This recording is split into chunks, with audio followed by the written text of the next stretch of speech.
Hello, and welcome to Comics with Jose. My name is Jose. I love comics, and I want to share them with you. Follow me on Twitter at artofjvelez, Instagram at jvelez622. I share comics that I'm working on, as well as a couple doodles and drawings that I do for fun. Make sure to like, follow, and subscribe if you like this channel. Welcome, everybody. Glad you're back. Today, we're going to do Thor 338 from 1983 by the one and only Walter Simonson, one of my most favorite artists ever. So as you can see, the logo has changed from the previous issue, and now we have a brand spanking new logo. And this logo remains well into the 90s. And here's the cover by Simonson. Here's Mjolnir with the inscription. And you'll notice that they're both wearing a Thor costume here. And they're both holding Mjolnir because they're both fighting for him. So just like the previous issue, this starts with a hammer and an anvil.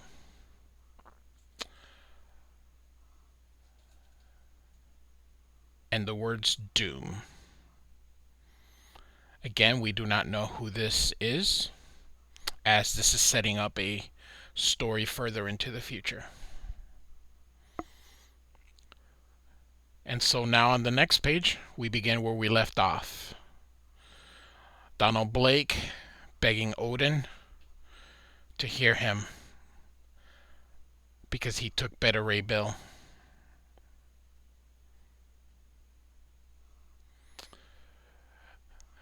Like the previous issue, this is written and drawn by Walt Simonson and lettered by the one and only John Workman, who just works great with Simonson.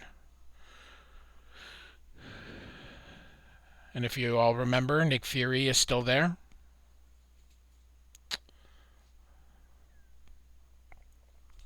So now we're in Asgard. And the illusion that this is Thor, of course, 3 fingers only, so we know it's not Thor. And the color is a little bit yellowish or orangish. And it's Beta Ray Bill wearing a Thor-ish costume. He doesn't know where he is because Odin grabbed him. Odin now knows it's not Thor. He throws the hammer at Odin. But Odin created Mjolnir, so he can hold Thor's hammer. So Odin and Thor are the only two that can hold the hammer at this time. Well, other than Beta Ray Bill, of course, who we just discovered can hold it. So he wants to know where Thor is. Beta Ray Bill tells him, and Odin encases him until he can find out whether or not it's true. So Odin uses his godly powers and sees that Donald Blake is with Nick Fury on Earth and summons him back.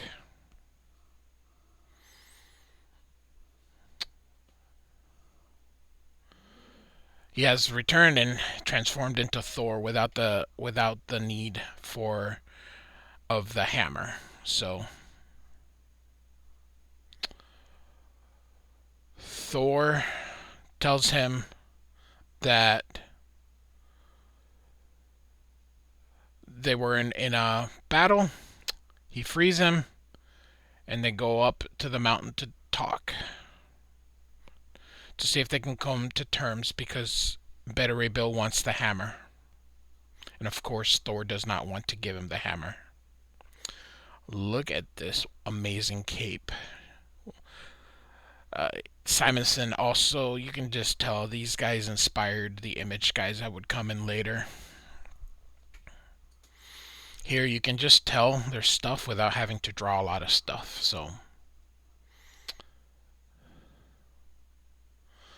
So Odin tells him that the hammer, no one has been able to lift it other than Thor until now. And he asks Beta Ray Bill to tell him about himself.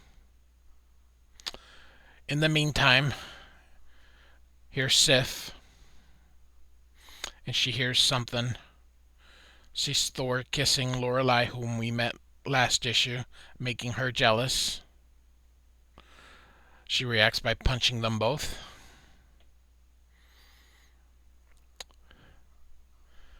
And we discover here that it was not Thor, but Loki, creating some mischief. So the origin of Beta Ray Bill begins. He's, of course, from another planet. And they were attacked, and they turned Beta Ray Bill. He volunteered to be involved in an experiment so that he could fight those forces that came into his planet, sort of like Captain America. He went into some kind of experiment. And he was fighting them when he ran across Thor.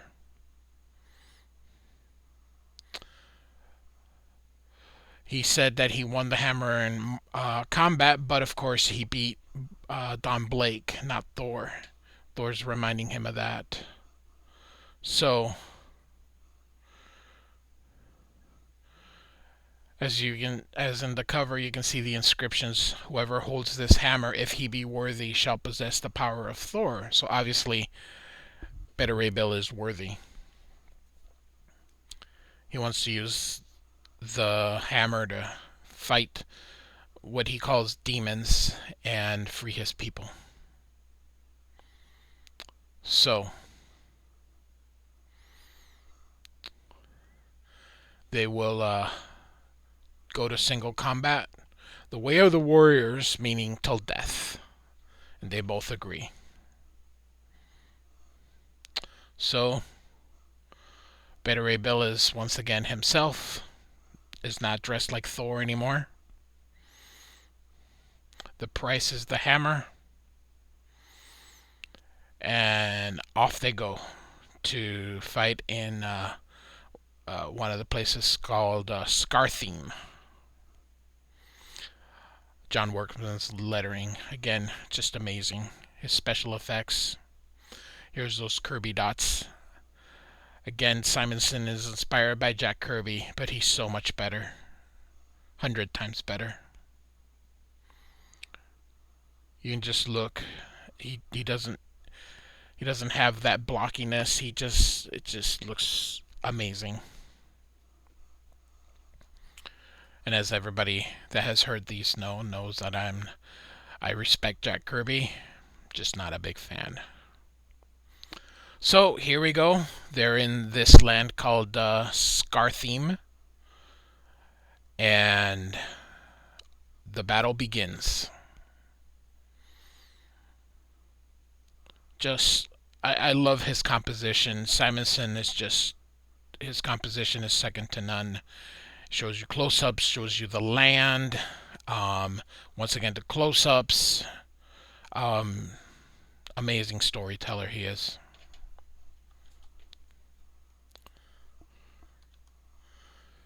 They're fighting. Thor gets the upper hand.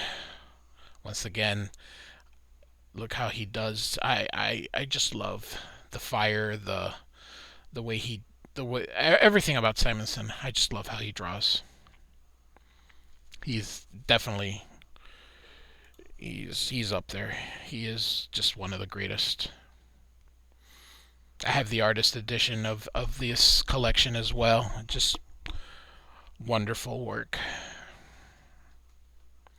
So Thor had the upper hand. Now Beta Ray Bill has the upper hand. So it's going back and forth between the two.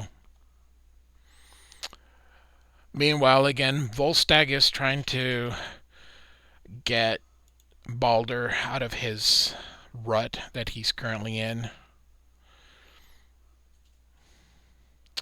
And this person wants to make a name for himself. He calls himself Agnar.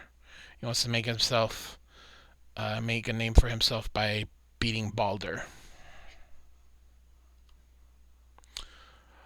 Balder says he's done with fighting. As you can see, Balder is being drawn a little bit more portly, a little bit out of shape, because he has foregone.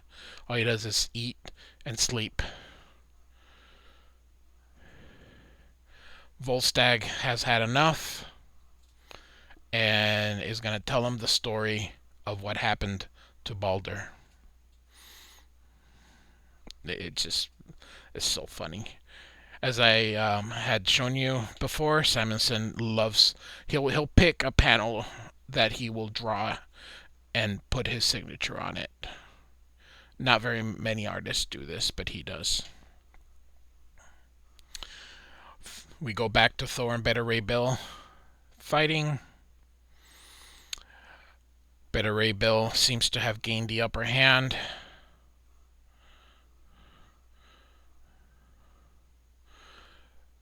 Now Thor gains the upper hand, and back and forth they go. Love this use of just showing you what's needed.